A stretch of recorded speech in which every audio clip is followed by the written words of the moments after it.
शिव सूत्रों की व्याख्या जारी है। आज हम हमारी शिव सूत्र मालिका के 21वें सूत्र पर चिंतन करने जा रहे हैं। शिव सूत्रों के शास्त्र के प्रथम अध्याय का यह 15वां सूत्र है और सूत्र है हृदय चित्त संघट्टाद दृश्य स्वापदर्शनम।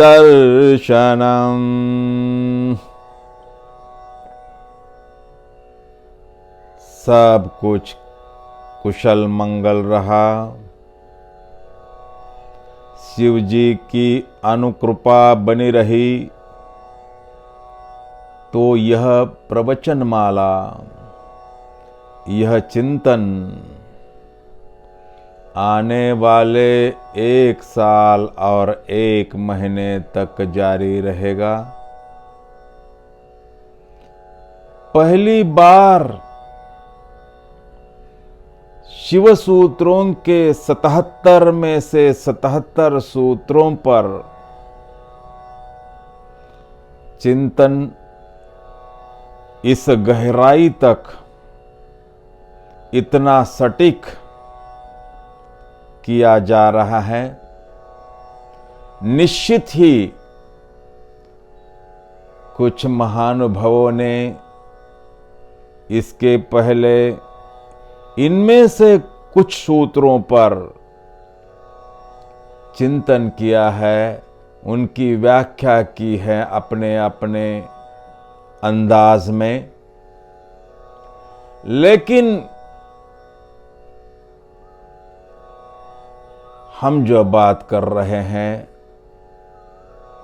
वह भिन्न है, उनसे अलग है,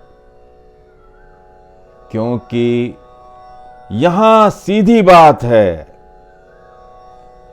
यहां शुद्धतम बात है, यहां कोई आडंबर नहीं है, यहां कोई अभिनय नहीं है, यहां कोई अनुनय नहीं है।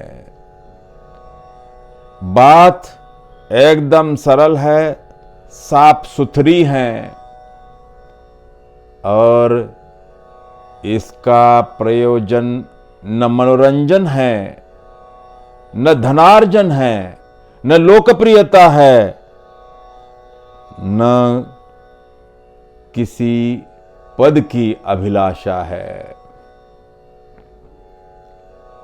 इसका उद्देश्य एक ही है कि सनातन परंपरा की सुगंध, सनातन परंपरा की उपलब्धि जन जन तक पहुंचाना। इसका उद्देश्य मनुष्य मात्र का कल्याण है।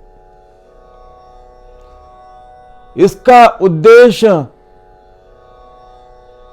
सनातन परंपरा का खजाना लुटाना है। यह खजाना अखंड जल स्रोत की तरह जीवित है।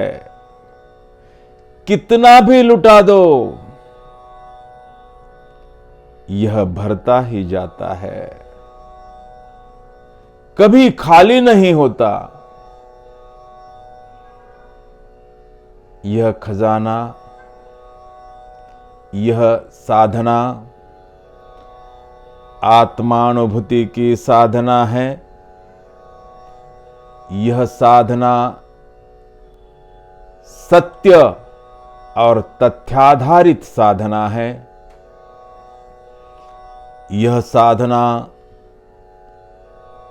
विज्ञान आधारित ज्ञान साधना है। आज का सूत्र है जिसे मैं फिर से दोहरा रहा हूं।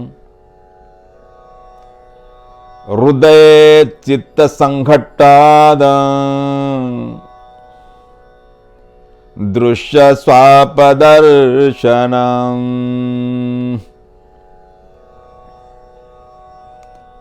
कुछ ग्रंथों ने, कुछ किताबों में इसे थोड़ा अलग ढंग से भी लिखा है, जैसे हृदय चित्त संघट्टाद दृश्य स्वापद दर्शनम। यद्यपि अर्थ की दृष्टि से देखा जाए तो जो पहले हमने उच्चारण किया वह अधिक सटीक लगता है, अधिक सही लगता है, अधिक ठीक लगता है। कुछ लोगों ने इस सूत्र पर सरसरी तौर पर सुपरफिशियल चिंतन किया है, उसका अर्थ करने का प्रयास किया है, लेकिन विस्तार पूर्वक चिंतन शायद पहली बार किया जा रहा है। इसके पहले कि सूत्र की गहराई में उतरे, इसमें जो शब्द समाविष्ट हैं उनके जो किताबों में अर्थ दिए गए हैं उन्हें जान लेते हैं, ताकि सूत्र का आकलन करना आसान हो। तो शब्द है हृदय। हृदय का अर्थ है दिल। हीय वक्षस्थल। दूसरा शब्द है चित्त। चित्त का अर्थ है मन, चितवन, अंतःकरण, दृष्टि। तीसरा शब्द है संघट। संघट का अर्थ है समूह, राशि, ढेर, संगठन, मेल, मिलन, संयोग आदि। चौथा शब्द है दृश्य। दृश्य शब्द का अर्थ है नजारा, दृष्टिगोचर, जो देखा जा सकता है। और स्वाप शब्द का अर्थ है नींद, निद्रा, स्वप्न, ख्वाब आदि। इस सूत्र में इसका अर्थ है स्वप्न।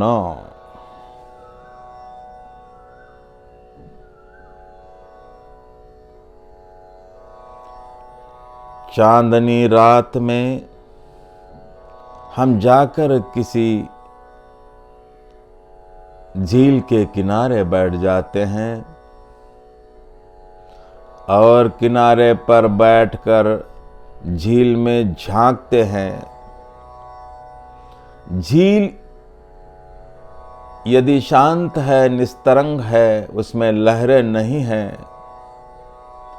तो हमें उस झील में एक चांद नजर आता है।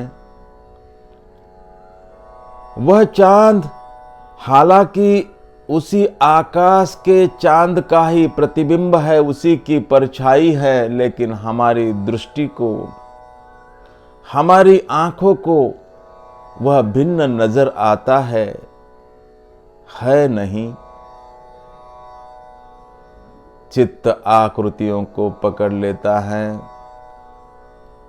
मनुष्य, पशु, पक्षी, नदी, पहाड़, अलग अलग आकृतियां उसे दिखाई पड़ती है, लेकिन ये सभी आकृतियां उसी अनाकृत चैतन्य से ही पैदा होती है। ये आकृतियां पैदा होती हैं और कुछ कालखंड के लिए, यह कालखंड कम ज्यादा हो सकता है। आकृतियां उनके निहित कालखंड में आकाश में तैरती है, तरंगती है, झलकती है और फिर उसी अनंत चैतन्य में समा जाती है, विलीन हो जाती है, घुल मिल जाती है, विसर्जित हो जाती है। यह खेल, यह सिलसिला स्वप्न की भांति निरंतर चलता रहता है। हृदय और चित्त के मिलन के बाद, इस घटना के बाद जो घट पैदा हो जाता है, उसमें जो द्वैत का भाव उत्पन्न होता है, उसके कारण बाहर का सारा दृश्य, यह भौतिक संसार हमें स्वप्न की भांति दिखाई पड़ने लगता है। स्वप्नावस्था के बाहर आते ही पता चलता है कि स्वप्न था, हकीकत नहीं। हृदय और चित्त के संगठन से दर्शक का, उसका अपना एक स्वतंत्र केंद्र बन जाता है। जो दृश्य उसे दिखाई पड़ता है उसकी आंखों पर निर्भर है। बाहर चाहे कितनी भी रोशनी हो, लेकिन आंखें यदि खराब है तो रोशनी होने के बावजूद भी उसे कुछ भी नहीं दिखाई पड़ेगा। मस्तिष्क यदि कोमा में चला जाता है तो देखने वाले के लिए यह दुनिया उसी क्षण समाप्त हो जाती है। हृदय और चित्त संगठित होते हैं तो स्वप्न का नगर उभरने लगता है, स्वप्न का नगर सजने लगता है। लेकिन जैसे ही दोनों का मेल टूट जाता है, संयोग विखंडित हो जाता है, जोड़ खत्म हो जाता है, बॉन्ड टूटता है, तो वह स्वप्न उसी के साथ बिखरने लगता है। देखने वाली आंखें हमेशा दूसरों को देख सकती हैं, स्वयं को नहीं। आइंस्टीन कहता है, पदार्थ का कोई अस्तित्व नहीं है, जो भी अस्तित्व होता है वो केवल उस ऊर्जा का है, जो ऊर्जा उस पदार्थ को व्याप्त कर रही है। ऊर्जा न उत्पन्न होती है न नष्ट होती है। हमारे शरीर में जो ऊर्जा है वही हमारी आत्मा है, वही हमारा चैतन्य है, वही परब्रह्म है, वही सत्य है, वही शिव है। जैसे स्वप्न में वस्तुओं के अभाव में वस्तुओं के प्रतिबिंब, वस्तुओं की परछाइयाँ दिखाई पड़ती हैं, वैसे ही भौतिक जगत में हमें चैतन्य के प्रतिबिंब वस्तुओं के रूप में दिखाई पड़ते हैं। हमें मात्र वस्तुएं दिखाई पड़ती है, उसके भीतर छिपा हुआ चैतन्य नहीं दिखाई पड़ता। वे जिसके प्रतिबिंब है वह तत्व हमें दिखाई नहीं पड़ता। स्वप्न में प्रतिबिंब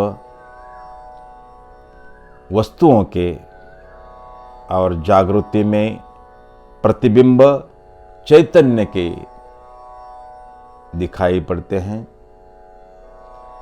और यह चमत्कार तब घटता है जब हृदय और चित्त का संयोग हो जाता है, दोनों संगठित हो जाते हैं, दोनों मिलते हैं, दोनों का मिलन हो जाता है।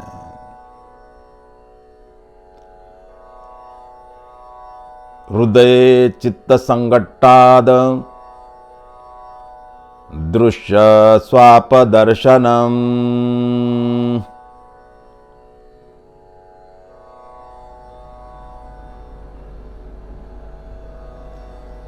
हृदय चित्त संघट्टाद दृश्य स्वाप दर्शनम।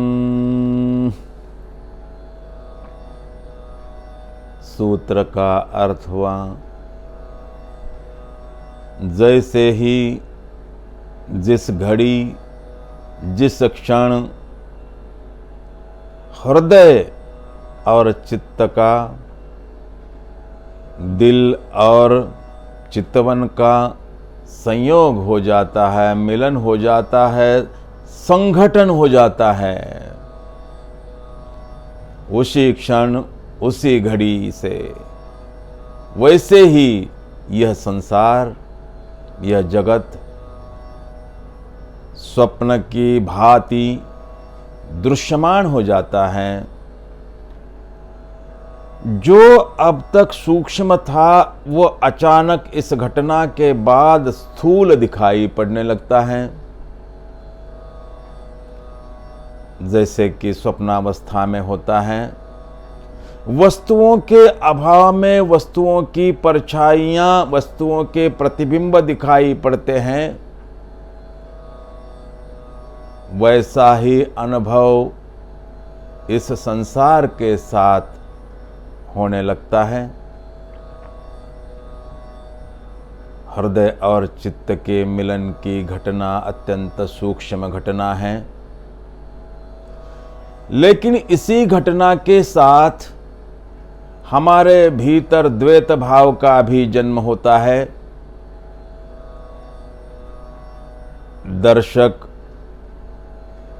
स्वयं को दृश्य से पृथक मानने लगता है, उसे दृश्य पृथक दिखाई पड़ता है, लेकिन पृथक नहीं है।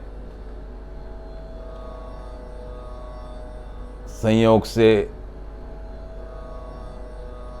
जो गठित हुआ घट है वह स्वयं दर्शक बन जाता है। अब तक जो अदृश्य ब्रह्म था, अब तक जो अदृश्य ब्रह्म का अंश था, हिस्सा था, इस संयोग की घटना के बाद उसके आंखों के सामने एक प्रकट संसार दिखाई पड़ने लगता है। वह सूक्ष्म को देखने की क्षमता खो देता है, उसे मात्र स्थूल वस्तुएं दिखाई पड़ने लगती हैं।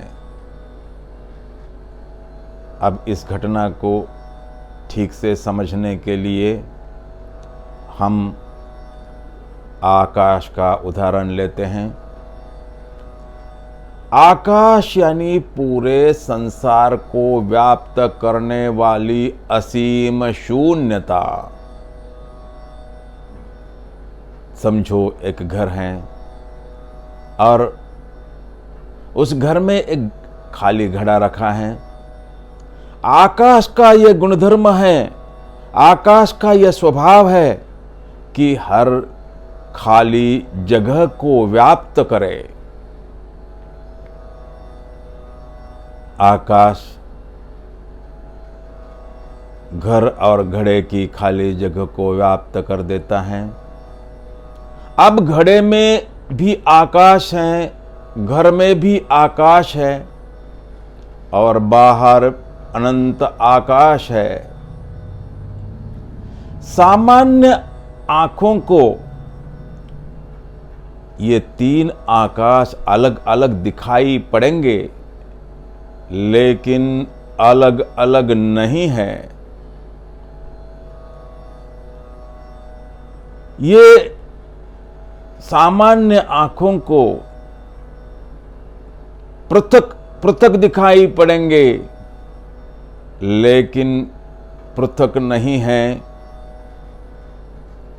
घड़े में भरे आकाश को हमने घटाकाश कहा है।